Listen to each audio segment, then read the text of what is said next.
This is Democracy Now!, democracynow.org, The War and Peace Report. I'm Amy Goodman. President Biden's hosting heads of state from NATO member nations for a three-day summit in Washington, D.C. to mark the 75th anniversary of the nuclear-armed military alliance. NATO's expanded from 12 founding member states to 32. Sweden's at the summit as a full NATO member for the first time.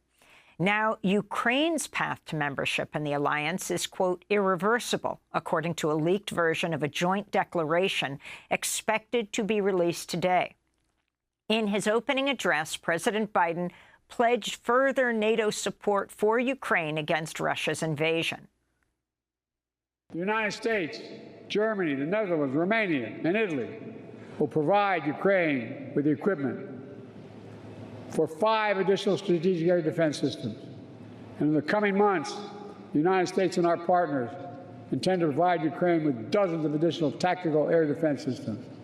The United States will make sure that when we export critical air defense interceptors, Ukraine goes to the front of the line. Also on Tuesday, President Biden awarded the Presidential Medal of Freedom to outgoing NATO Secretary General Jens Stoltenberg. The incoming NATO head, former Dutch Prime Minister Mark Rutte, who's been called the Trump whisperer for an episode in 2018 when he convinced then-President Trump that NATO funding from other countries was increasing as Trump had demanded.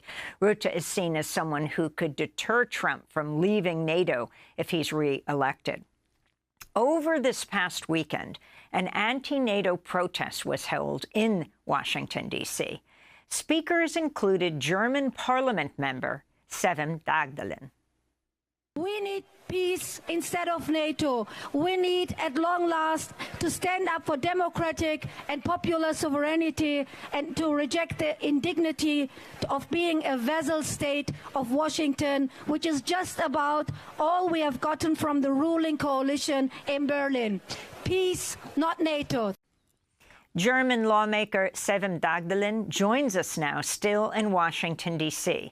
She's a member of the German parliament with the Wagenknecht Alliance and a member of the NATO Parliamentary Assembly. Her forthcoming book is titled NATO, A Reckoning with the Atlantic Alliance. Her new piece for Consortium News is headlined 75 Years of NATO, 75 Years of Denial. Welcome back to Democracy Now!, Seven Dagdalen. If you can explain why you came to Washington, D.C., and give us your history of NATO, what you think it's most important to understand. Thanks for having me, Amy. I think the most important thing about the history of NATO is that it's a history of denial, that they have 3 great myths. The first is that it is a defense alliance, and at least after 1999, with the aggression against the Federal Republic of Yugoslavia, we know it is a war alliance.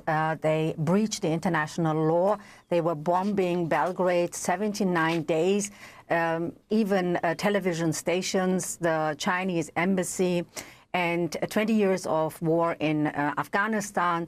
The aggression against Iraq, the aggression 2011 against Libya, that shows us this is just a lie with a defensive alliance.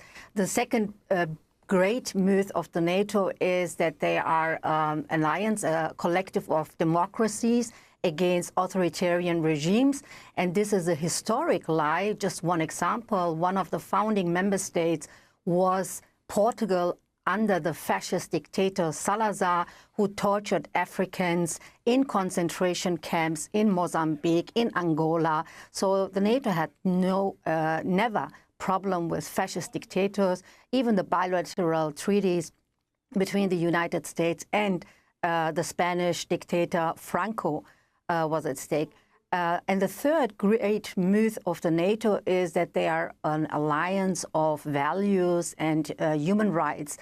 But how can you talk about human rights and values if you still have the torture center in Guantanamo Bay where people are tortured in the war on terrorism of the United States, or 14 years of prosecution of torture against a journalist like Julian Assange, whose crime was to expose U.S. war crimes in Iraq or NATO war crimes in Afghanistan, or even, according to the well-known Brown University in the United States, that in the last 20 years, the wars of the United States and their allies killed more than 4.5 million people. And if we look to Gaza, which is unconditionally supported by the United States and the NATO, and especially, for example, from Germany, we see it's a hypocrisy to talk about human rights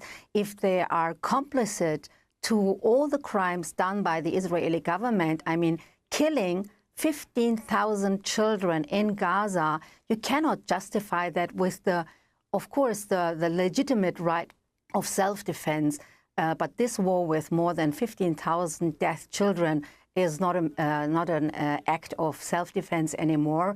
And the NATO is complicit to this war. So we do have this great myth, and I think it was about time on the 75th anniversary to do a reckoning with all these crimes. One of the summit's crucial goals is to offer Ukraine an irreversible path to NATO membership. Of course, Ukrainian President Zelensky is in the United States right now. How sustainable is NATO's continued military support for Ukraine? Do you see it getting in the way of any kind of negotiation that would end the war? Well, first of all, we have to see that the NATO head of state and government are going to deepen their strategy in the proxy war in Ukraine. That means even more weapons and even more money for Ukraine. And on the other side, less money for their own population, for healthcare, for education, for infrastructure, or for affordable social housing, because this is the other side of this coin. That they have social cuts on the other side to finance this money going to Ukraine and the weapons.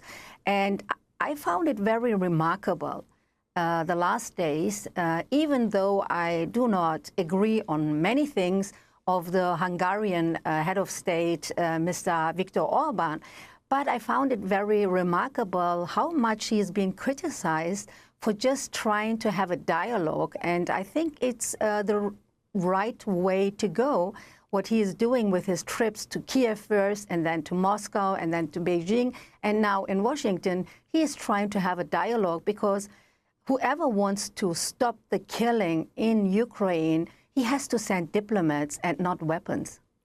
Let me ask you about Germany, where you are from. You're a member of parliament there. The U.S. is the largest arms supplier to Israel. Germany is the second largest arms supplier. This is the 75th anniversary of NATO. What are the implications of NATO's support for Israel right now?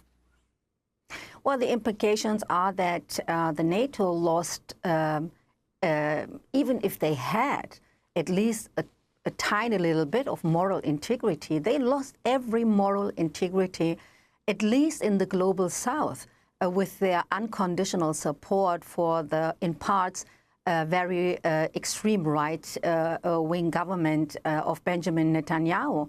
And even in Europe, for example, we do have support for recognition of the Palestinian state by 3 member states like Ireland, Spain, and Norway, because they want to stop this Sweden's already support. done it. Yeah, and they want to stop this unconditional support. So you have rising contradictions and crisis within the European Union and the NATO states, according to this unconditional support. And in Germany, it's rising because, as you said, we are the second biggest supplier of weapons. We've been, actually, and we've been lawsuited before the International Court of Justice in The Hague. Nicaragua did an indictment against the weapon deliveries. And pardon? We have 5 seconds. Yeah. And I think the most important thing is that we as Germany have to go our own sovereign, independent foreign policy and we have not to leave it there. to... Sevim Daglan is a German parliament member joining us from Washington, D.C. Thanks for joining us.